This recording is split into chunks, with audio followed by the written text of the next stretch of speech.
Her billionaire husband let his mistress wear her coat. She walked home in silence. Hello everyone. Before we begin today's story, I have a small favor to ask. Please hit subscribe and turn on the notification bell so you never miss our channel's new videos. It's quick, free, and the best way to support us in bringing you more dramatic stories.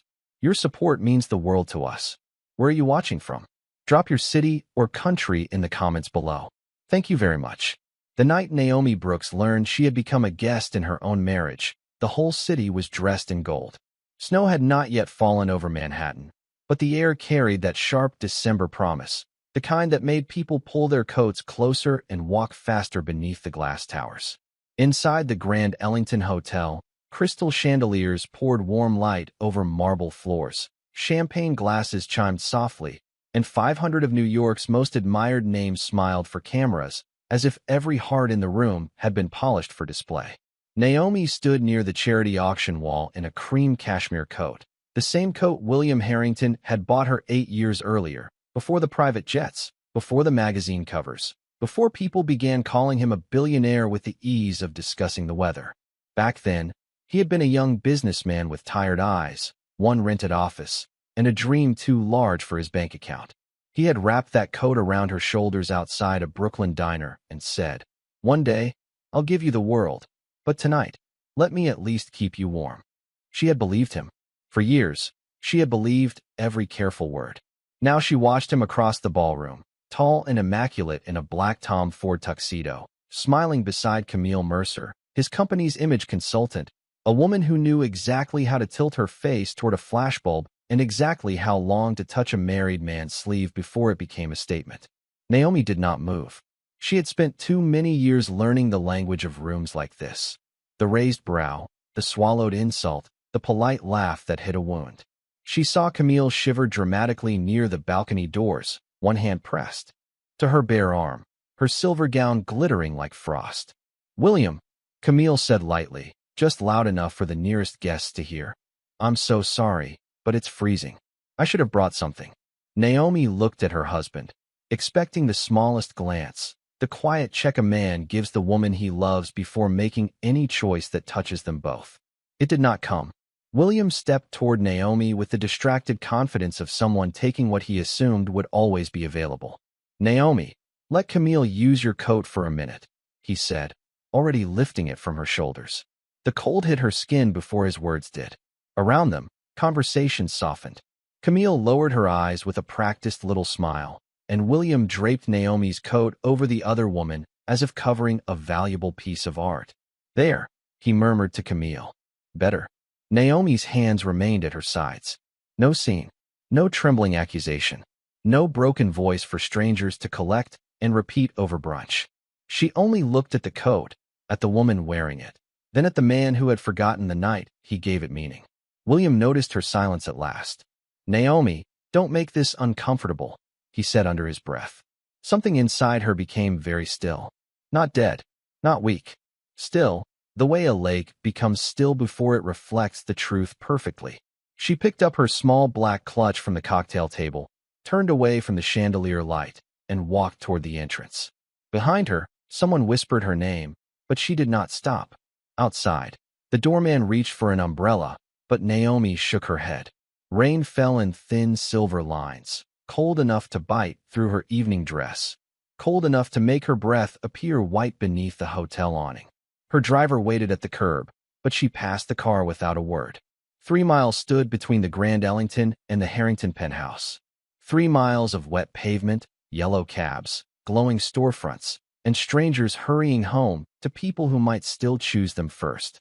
Naomi walked through it all in silence. By the time she reached Fifth Avenue, her hair was damp, her heels ached, and her wedding ring felt heavier than it had ever felt before. Yet with every step, the humiliation behind her grew smaller, and something else began to rise in its place. Not anger, not revenge, recognition. Because the coat had never been the real wound. The real wound was understanding that the man who once promised to keep her warm had handed her warmth to another woman and expected her to stand there grateful for the cold. The penthouse was quiet when Naomi arrived, but it was not the peaceful kind of quiet. It was the kind that waited. 40 stories above Manhattan, The Harrington residence glowed with perfect discipline, white orchids on the entry table, polished oak floors reflecting the city lights, floor-to-ceiling windows framing a skyline that had once felt like proof that love could survive ambition. Naomi stood just inside the door, rainwater darkening the hem of her black dress, and for the first time in years, she saw the apartment clearly. Not as a home, but as a showroom where her life had been arranged to make William Harrington look complete. The silver-framed wedding portrait still hung above the console, both of them smiling at a vineyard ceremony in Napa, her hand resting on his chest, his arm around her waist like a promise. Back then, William had not owned hotels or fashion houses. He had owned 2 suits, one unreliable laptop, and a stubborn belief that he could build something no one in his old money circle had the courage to imagine. Naomi had believed in him before investors did. She remembered the tiny studio in Brooklyn where she had worked 12-hour days sewing custom gowns while he sat at her cutting table, rewriting pitch decks with a cold cup of coffee beside him.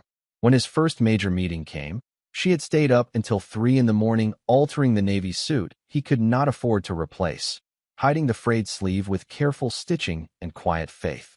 He walked into that room looking like a man already worth millions, and he came back with funding. He lifted her off the ground, laughing into her hair, telling her that when he won, they would both win. In those days, their dinners came from paper takeout containers, their vacations were long walks across the Brooklyn Bridge, and their dreams were spoken aloud because neither of them had learned to protect themselves from disappointment. Naomi gave him her savings once, not because he asked, but because rent was due on his office, and she saw shame in his eyes when he pretended not to be worried. She never told anyone. She never wanted repayment. Love, to her, had never been an invoice. But success entered their marriage like expensive perfume, soft at first, then everywhere. William's meetings moved from borrowed conference rooms to private clubs. His name began appearing in business magazines. People who once ignored him now laughed too loudly at his jokes. Naomi stood beside him through all of it, graceful in rooms that measured worth by last names, zip codes, and skin tone. She learned which smiles were genuine and which ones were only polite enough to avoid scandal. She learned how to answer questions that were not really questions, like where did you two meet? And how fortunate you must feel. And do you still design, dear? Slowly, her own work became a hobby in other people's mouths. Her sketches disappeared into drawers. Her studio became a guest room. William began saying our brand when he meant his company, and my wife has wonderful taste when he meant she had given him the language of beauty. Naomi walked into their bedroom and opened the cedar closet. The empty space where her cream coat should have been seemed brighter than everything around it. On the lower shelf, half hidden behind William's travel bag, lay a pale silk scarf she had never seen before.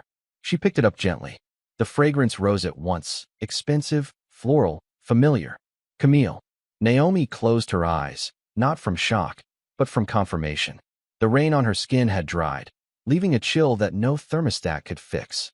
Somewhere in the apartment, the grandfather clock William bought at auction began to strike midnight. Each note moved through the rooms like a question. How many times had Naomi mistaken distance for pressure, arrogance for stress, neglect for sacrifice?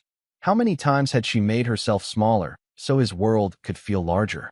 She folded the scarf once, placed it on William's pillow, and looked at her reflection in the dark window. The woman staring back at her was wet, tired, and very still, but she was no longer confused. A marriage rarely breaks in one grand moment. Most of the time, it breaks in quiet inches, in forgotten thank yous, in public choices, in private dismissals, in the day one person becomes a backdrop to the other person's glory. That night, Naomi understood the coat had only revealed what the glass walls had been hiding for years. William did not come home until almost 2 in the morning.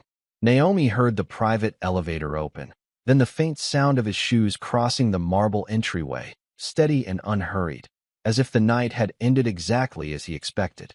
She was sitting in the living room without turning on the lights, wrapped in a plain gray robe, her hands resting around a cup of tea that had gone cold an hour earlier.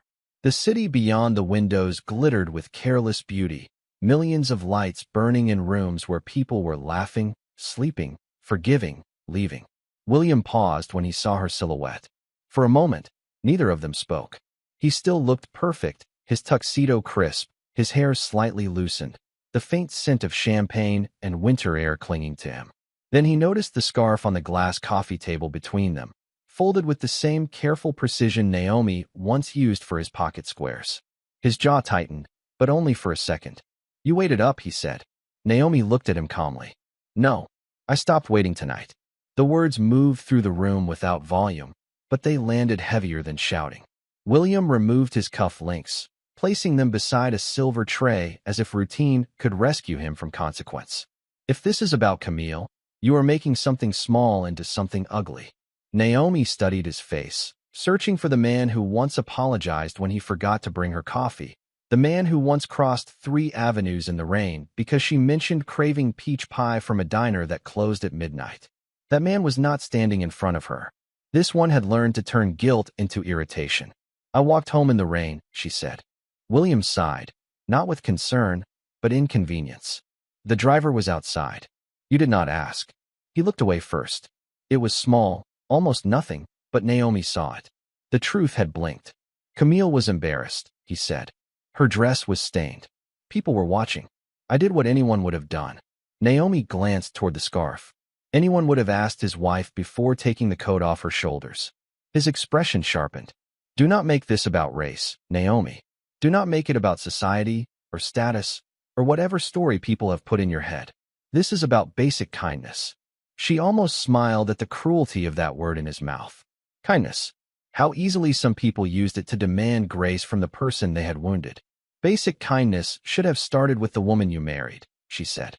He crossed the room then, lowering his voice as though volume, not betrayal, was the real threat. "You know what these events are like. Everything is photographed. Everything becomes a headline. I could not let a senior consultant stand there looking humiliated." Naomi stood slowly. The robe's belt was tied loosely, her bare feet quiet against the rug. "But you could let me stand there humiliated." William opened his mouth, then closed it. For the first time that night, the machinery of his excuses lost rhythm. Naomi walked to the console and picked up her phone. She turned the screen toward him. The charity gala photographs were already spreading across social media. Camille in Naomi's cream coat. William's hand near Camille's shoulder. Naomi in the background, half visible, her expression unreadable beneath chandelier light. The captions were worse because they were polite. "New York's most elegant power duo. Camille Mercer shines beside William Harrington. A new queen of Harrington Luxe." William's face changed, not with remorse, but with alarm. He reached for the phone. Naomi lowered it before he could touch it. "Now you see it," she said. "Not because it hurt me. Because it might hurt your image." Silence gathered between them, clean and merciless. Then her phone lit again. A message had arrived from an unknown number. There was no greeting, only a photograph of the coat folded across Camille's sofa, followed by a line of text that seemed dipped in perfume and poison. "William said you would not mind." Naomi read it once. Her fingers did not tremble. William saw the message, and for one brief second, something like shame crossed his face. Too late.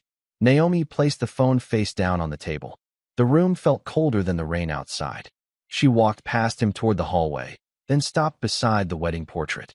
Her hand rose, not to touch the glass, but to hover near the smiling woman she had once been.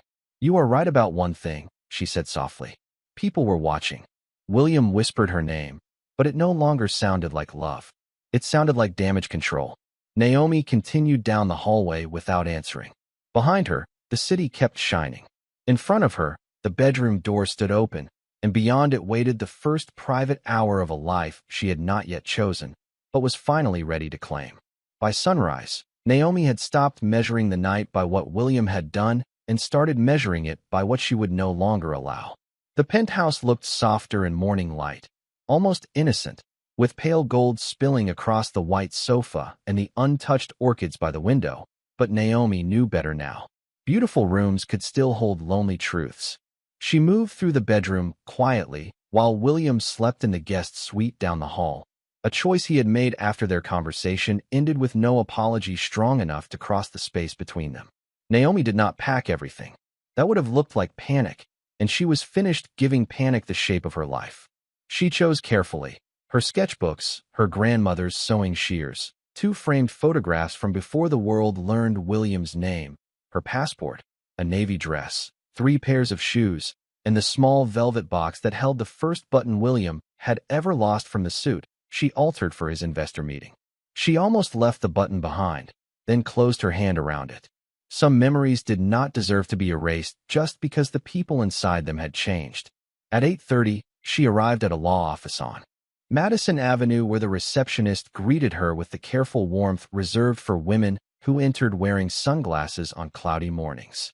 Across a walnut desk, Evelyn Grant, a silver-haired attorney with clear eyes and a voice like folded steel, listened without interrupting as Naomi described the coat, the scarf, the photographs, the years of being turned from partner into decoration.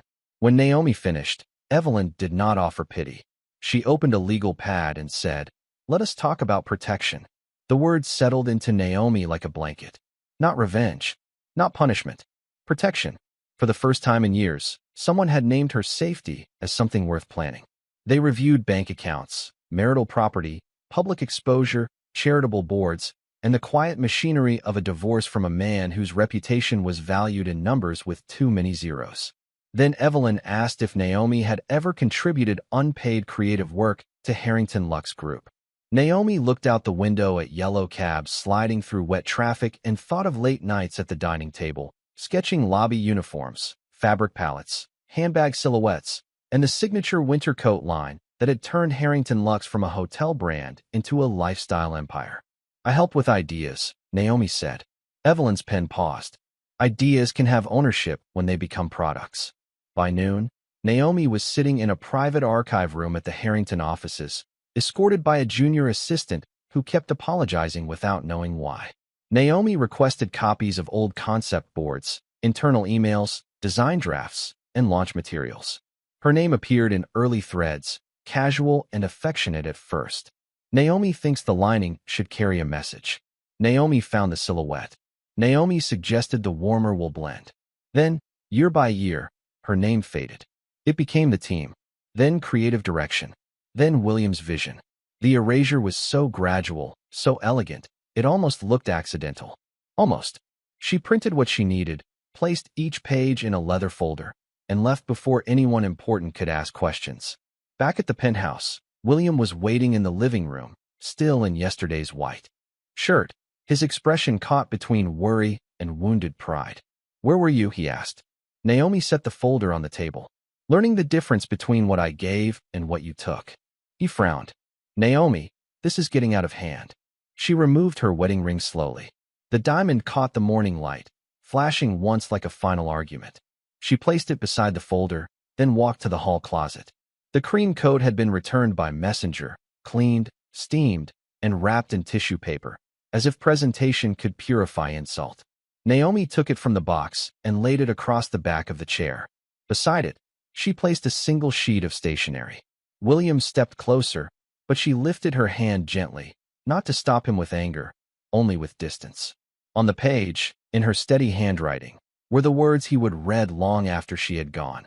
"I did not leave because of the coat. I left because you forgot who I was before I wore your name." For the first time, William looked afraid. Not of scandal, not of headlines, of absence. Naomi picked up her suitcase. At the elevator, she turned once, not toward the man, but toward the room where she had spent years becoming quieter. Then the doors opened. She stepped inside. When they closed, the penthouse remained perfect, polished, and suddenly emptier than money could ever repair. Naomi's first winter alone began in a third-floor walk-up in Brooklyn, above a bakery that filled the hallway each morning with the smell of cinnamon, butter, and warm bread.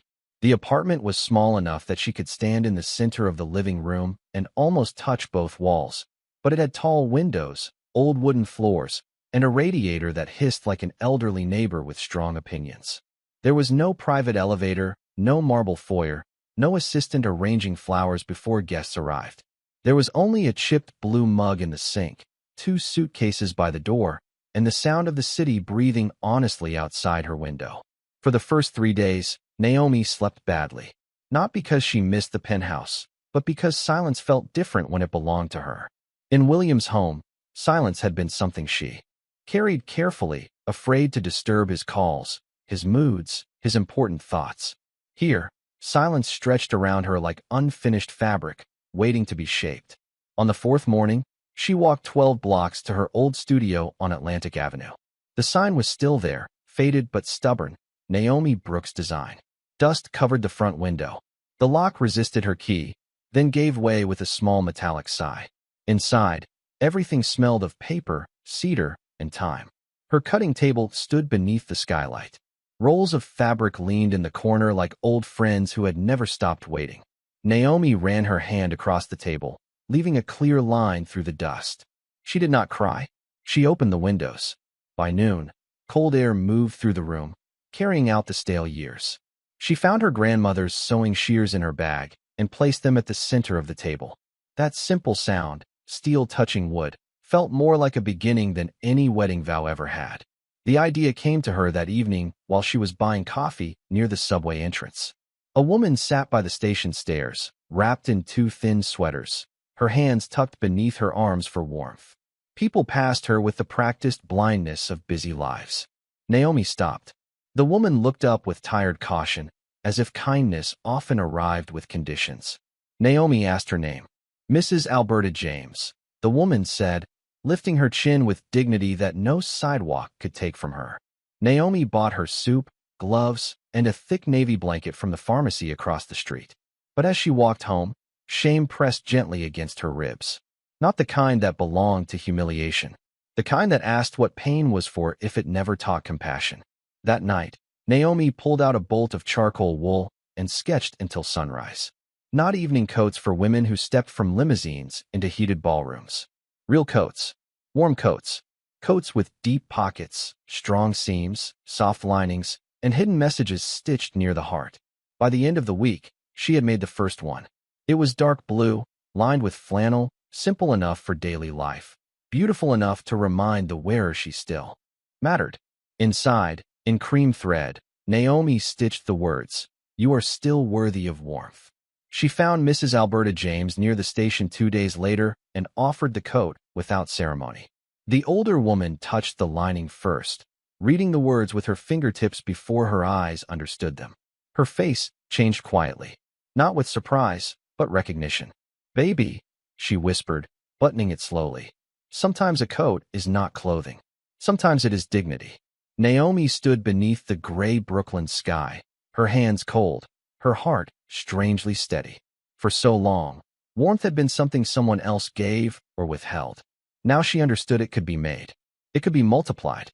It could be handed to a stranger without asking whether she had earned it. By spring, the studio lights burned late every night. Women from the neighborhood began stopping by, first to ask questions, then to help cut fabric, sort donations, share stories, and drink coffee from mismatched mugs. Some had survived divorces. Some had lost jobs. Some were mothers starting over with nothing but bus passes and courage. Naomi paid them fairly from the small settlement advance Evelyn Grant secured, and when money ran low, she sold 2 pieces of jewelry she no longer needed. The cream coat remained in a sealed box on the top shelf, not hidden, not worshipped, simply retired from power. Outside, Manhattan still glittered across the river, but Naomi no longer measured her life by its windows. In the small Brooklyn studio, with thread on her sleeve and purpose in her hands, she began building something William could not buy, Camille could not wear, and no headline could reduce. She began building warmth that did not require permission. By the time the next December arrived, Naomi Brooks no longer belonged to the language of loss. Her name appeared first in a feature from a local Brooklyn paper, then in a women's business magazine, then on a morning news segment where the host held one of her navy coats and asked how something so practical could feel so personal. Naomi sat beneath the studio lights in a simple ivory blouse, her curls pinned loosely, her voice calm as she explained that warmth should never be treated as a luxury. She did not mention William. She did not mention Camille. She did not mention the night that taught her how cold a beautiful room could become. Instead, she spoke about Mrs. Alberta James, about women leaving shelters for job interviews, about mothers standing at bus stops before sunrise, about dignity stitched into places no one else could see. Her company, Brooks and Grace, grew not because Naomi chased attention, but because purpose has a quiet way of finding its own audience.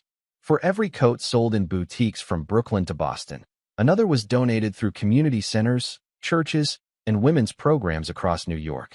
The studio on Atlantic Avenue expanded into the space next door, then into a small production floor in Queens where Naomi hired women who had been overlooked by companies that praised resilience but rarely employed it. She trained them in pattern cutting, quality control, customer service, and financial literacy. Every Friday afternoon, the work tables were cleared, coffee was poured, and someone taught a class on credit scores, lease agreements, childcare resources, or how to speak in a meeting without apologizing before making a point. Naomi called it professional development. The women called it breathing room. Across the river, Harrington Luxe Group began to feel the absence of what it had never properly named. The winter lifestyle collection launched without Naomi's eye, and reviewers noticed. The lines were expensive but hollow, beautifully priced, and strangely forgettable. A fashion critic wrote that the brand seemed to have lost its soul beneath too much polish. William read the sentence 3 times in his corner office. The city spread below him like an empire that had stopped answering back. Camille told him not to worry. She said critics loved drama, that the market would adjust, that the public had a short memory. But Camille's comfort always sounded like strategy. She wanted a title, then a board seat, then visibility in every campaign. She began correcting executives in meetings and referring to herself as the future of Harrington's image. William watched her laugh for photographers in gowns. Naomi would have known how to soften, wearing confidence that looked flawless from a distance and empty up close. One afternoon, a junior analyst accidentally forwarded him an archived design thread from 6 years earlier while preparing a report on brand heritage.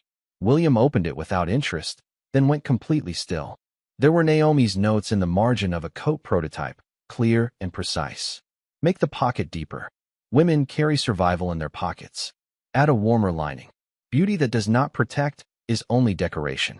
Stitch a private message inside. People need encouragement where the world cannot edit it. Below her comments, William had written, "Brilliant. This is why I need you." He stared at the words until the office around him blurred. More files followed. Old sketches, emails, photographs of Naomi at their dining table surrounded by fabric swatches while he stood behind her, smiling as if he understood then what he had chosen to forget later. The signature Harrington winter line, the one investors praised as his instinct for emotional luxury, had begun in Naomi's hands. Not his boardroom. Not Camille's campaign strategy. Naomi's hands. That evening, an investigative fashion journalist published a long article tracing the origins of Brooks and Grace and quietly comparing them to the early Harrington designs. The article did not accuse. It did something more dangerous. It asked thoughtful questions. By morning, those questions had reached shareholders, stylists, social media, and every polished room where William had once been untouchable. Camille stormed into his office, furious about optics, demanding a statement that made Naomi sound bitter, opportunistic, ungrateful. William listened without speaking. On his desk lay a photograph from years ago, taken in Naomi's old studio before success learned how to dress him. She was laughing at something outside the frame, chalk dust on her cheek, one hand resting on a half-finished coat. He remembered that laugh. He remembered being trusted by it. When Camille finished, William looked up and saw her clearly at last. Not as a temptation, not as an escape, not even as the cause of his ruined marriage, but as a mirror held up to the weakest version of himself. "No statement against Naomi," he said quietly. Camille froze. "William, you cannot let her control the story." He turned toward the window, where winter clouds pressed low over Manhattan. "She is not controlling the story," he said. "She is finally getting credit for surviving it." The invitation arrived on thick ivory paper with Naomi's name embossed in deep navy ink, not as William Harrington's wife, not as a former society figure, not as the woman people had once photographed in the background, but as the founder of Brooks and Grace and the keynote speaker for the New York Winter Humanity Gala. Naomi held it at her studio desk while machines hummed in the next room and women laughed over coffee near the cutting table. For a moment, the old world touched the new one, and she felt no fear.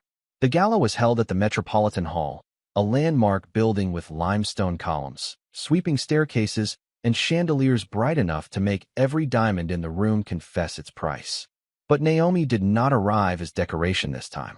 She arrived in a white wool coat of her own design, clean-lined and elegant, with pearl buttons, deep pockets, and a soft gray lining stitched near the heart with 5 quiet words. Dignity is not a luxury. Her team walked in with her, women from Brooklyn, Queens, Harlem, and the Bronx, some wearing Brooks and Grace coats they had helped sew, some holding the hands of daughters who looked around the room with wide eyes and lifted chins. Cameras turned. Conversations slowed. Naomi did not mistake the attention for love, but she no longer mistook it for danger either. Across the ballroom, William saw her before she saw him. He stood beside a marble column in a black tuxedo that fit perfectly and failed completely to protect him. In the old days, Naomi would have searched for his face first, measuring the room by whether he was proud of her. Now she moved through the crowd with a calm that did not ask to be approved. Camille was there too, wearing emerald satin and a smile sharpened for survival. She had expected Naomi to arrive wounded, perhaps dramatic, perhaps eager to prove something. Instead, Naomi greeted donors, shelter directors, city officials, designers, and young interns with the same attentive warmth, as if status had never been a language she respected. Camille touched William's arm, but he stepped away without seeming to notice. Then the lights softened, and the host announced Naomi's name. The applause began politely, then grew into something larger when her team stood with her, a row of women whose lives had been changed not by charity alone, but by work, training, and the rare gift of being taken seriously. Naomi walked to the podium. For 3 seconds, she looked out at the room. She saw William near the back. She saw Camille near the side aisle. She saw Mrs. Alberta James in the front row, wrapped in a navy coat, smiling like a grandmother watching a child come home to herself. Naomi began softly. Last winter, I learned that a person can be surrounded by luxury and still feel cold. The room became still. Not the kind of cold that comes from weather. The kind that comes from being unseen, from being spoken over, from being treated like your kindness is a convenience, your silence is consent, and your love is something that can be borrowed without asking. William lowered his eyes. Naomi did not look away from the audience. Brooks and Grace was built for every woman who has ever had to walk home alone and convince herself that the next step would not break her. It was built for the mother waiting for a bus before sunrise, for the employee starting over after a divorce, for the grandmother who hides her hunger so someone younger can eat, for the girl who needs to know that warmth is not something she must earn by being useful. No one moved. Even the servers stood quiet along the walls. Naomi placed one hand lightly over the podium. A coat cannot solve every wound, but it can say, "You are seen. You are protected. You are still worthy." And sometimes, those words are the first shelter a person receives. When she finished, the applause rose like weather, strong and unpolished and alive. People stood. Mrs. Alberta wiped her eyes. Naomi's team held hands. Camille remained seated for half a second too long, then stood because the room had left her no other choice. William stood last, clapping slowly, his face stripped of the polished certainty that once made him untouchable. Under the chandeliers, Naomi looked radiant, not because she had defeated anyone, but because she had refused to become cruel in order to be powerful. Later, when the donations were announced, Brooks and Grace received funding for a full employment program, serving women across all 5 boroughs. Cameras flashed again, but Naomi's smile belonged to her team, not to the headlines. As she stepped down from the stage, William moved toward her, then stopped. For the first time, he understood that some distances are not measured in feet. Some are measured in choices. And Naomi Brooks, once left cold beneath another woman's borrowed warmth, had become the fire no ballroom could contain. After the applause faded, the gala returned to its music, its silver trays, its careful conversations, but something in the room had changed beyond repair.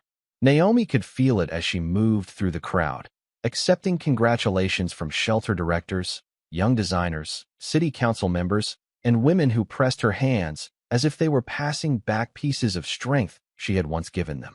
She smiled, listened, thanked them, and held every moment gently. But beneath the glow of chandeliers, she sensed William waiting, not pushing forward, not commanding space as he once had. Waiting.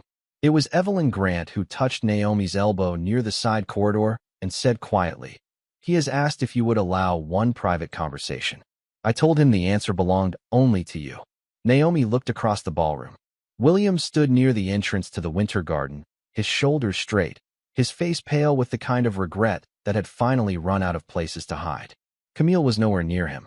For a second, Naomi saw not the billionaire, not the man from photographs, not the husband who had taken warmth from her shoulders, but a person standing in the wreckage of his own choices. She handed her glass of sparkling water to a passing server and walked toward him.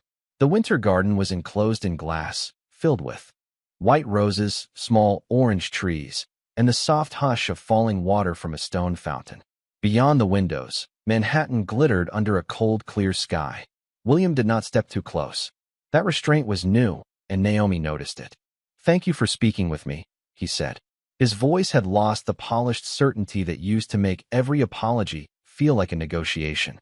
Naomi folded her hands in front of her coat. "I can listen." He nodded once, as if even that was more kindness than he deserved.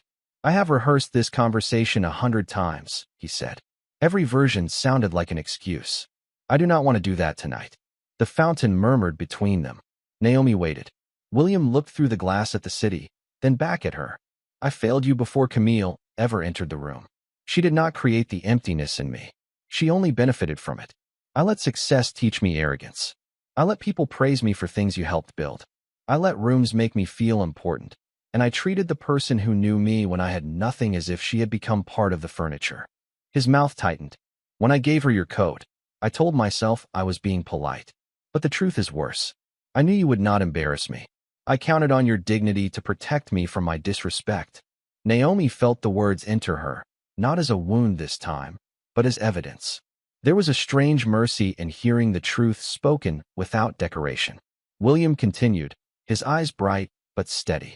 "The article, the old emails, the designs, I should have corrected the record years ago. I should have said your name in every room where your work was praised. I should have understood that love without respect becomes another form of taking." He reached into his jacket and removed a folded document, but he did not hand it to her until she extended her hand. "This is a public correction. Full attribution for your contributions to the original Harrington Winter Collection. Back royalties calculated by an independent firm. No non-disclosure agreement. No conditions. Evelyn has a copy already." Naomi looked down at the pages, then back at him. "This does not buy forgiveness." "I know," he said. Quickly. "It is not meant to." For the first time that night, his voice broke, not dramatically, not loudly, just enough to reveal the human being underneath the empire. "I am sorry, Naomi. For the coat. For the silence after. For every room where I let you stand beside me while pretending I had risen alone. For making you feel replaceable when you were the one person I should have protected with my whole life." Naomi closed the document slowly. The apology did not erase the rain. It did not return the years. It did not make the penthouse a home, or the scarf less real, or the photographs disappear. But it met the truth instead of stepping around it, and that mattered. "I forgive you, William," she said. His eyes lifted, full of fragile hope, and she saw how easily her younger self might have mistaken that hope for destiny. "But forgiveness is not an invitation to hurt me twice." The hope faded, but he did not argue. That, too, was new. Naomi softened her voice, not for his comfort, but for her own peace. "There was a time when I wanted you to choose me in front of everyone. Tonight, I realized I no longer need that. I chose myself when no one was clapping. That is the choice that saved me." William nodded, tears standing in his eyes without falling. "Are you happy?" he asked. Naomi looked back toward the ballroom where her team was laughing, where Mrs. Alberto waved her over, where a future she had built with scarred hands waited beneath warm light. "I am becoming whole," she said. "That is better." She turned to leave, then paused at the garden door. "Do something honest with your regret, William. Do not turn it into another performance." He bowed his head, accepting the sentence like both judgment and grace. Naomi walked back into the gala, her white coat moving softly around her, the message inside resting close to her heart. Behind her, William remained among the roses and glass, finally understanding that some women do not leave to be followed. Some leave because their souls have outgrown the cold. By the following winter, Brooklyn had learned Naomi's name without needing Williams attached to it. On a bright Saturday morning in January, a line wrapped around the community center on Fulton Street. mothers holding children's hands, older women leaning on canes, college students volunteering with clipboards, church members carrying boxes of gloves, and Brooks and Grace employees unloading racks of coats from a white delivery truck painted with navy letters. The air was cold enough to turn every breath silver, but the sidewalk felt alive with warmth before a single coat had been given away. Naomi stood near the entrance in jeans, boots, and a camel wool coat from her new collection, pinning name tags onto volunteers and reminding them to look every person in the eye. "No rushing," she said gently. "No pity. We are not handing out leftovers. We are welcoming people into warmth." Mrs. Alberta James sat at the registration table like royalty in her navy coat, calling everyone sweetheart while making sure the coffee stayed full and the children received the first cups of hot chocolate. Inside the gymnasium, long tables were stacked with scarves, hats, job resource packets, housing information, and small cards printed with one sentence: "You do not have to be wealthy to deserve tenderness." Naomi watched a young mother try on a gray coat while her little boy touched the soft lining and asked if they could keep it forever. The mother laughed, then covered her mouth as tears filled her eyes. Naomi stepped closer and adjusted the collar. "It is yours," she said. "No one is taking it back." The woman nodded, unable to speak, and in that quiet exchange Naomi recognized the same cold she had once carried through Manhattan, transformed now into something useful, something merciful, something that could be placed gently on another person's shoulders. Near noon, Evelyn Grant arrived with an envelope and a look that told Naomi the news was important but not urgent enough to interrupt kindness. When the crowd thinned, Evelyn handed it to her. Inside was a donation receipt for $1 million to the Brooks and Grace Employment Fund, made in the name of Loretta Brooks, Naomi's late mother, the woman who had taught her to sew by making church dresses at the kitchen table. There was no publicity statement, no request for a meeting, no message asking to be praised. Only one handwritten line at the bottom of the receipt: "She raised a woman who taught me what dignity looks like." Naomi looked across the street. William stood on the opposite sidewalk in a dark overcoat, his hands in his pockets, his face older, quieter, and free of expectation. He did not wave at first. He simply stood far enough away to respect the life she had built, close enough for her to know the gesture had been real. Naomi held the paper against her chest, and for the first time, remembering him did not feel like reopening a wound. It felt like touching a scar and realizing it no longer hurt the same way. She gave him a small nod. William returned it, then turned and walked toward the corner, disappearing into the winter crowd without asking for more than forgiveness had already allowed. Naomi went back inside. A little girl in a purple hat was standing near the children's rack, rubbing her fingers over the lining of a red coat. "What does this say?" the girl asked. Naomi knelt beside her and read the stitched words aloud. "You are worthy of warmth." The girl smiled as if someone had handed her a secret she could carry for the rest of her life. Naomi helped her into the coat, buttoned it carefully, and watched her run back to her grandmother, bright as a match struck against winter. Later, when the last box was emptied and the volunteers began folding tables, Naomi stepped outside alone. Snow had started to fall, soft and slow, covering the sidewalk, the parked cars, the rooftops, the ordinary edges of the city. 1 year earlier, she had walked through the cold believing something had been taken from her. Now she understood that what left her life had only made room for what was meant to grow. She was not the wife behind a billionaire's name. She was not the woman in the background of someone else's photograph. She was a builder, a teacher, an employer, a neighbor, a daughter, a friend, and a woman who had turned one night of humiliation into thousands of moments of shelter. The cream coat remained in its box, not because Naomi feared it, but because some symbols deserved retirement after teaching their lesson. Her new coat was warmer. Her hands were full. Her heart was quiet. And as the lights of Brooklyn flickered on beneath the falling snow, Naomi Brooks finally understood that the most beautiful kind of love is not the kind that rescues you from the cold, but the kind that teaches you to become warmth for yourself and for others.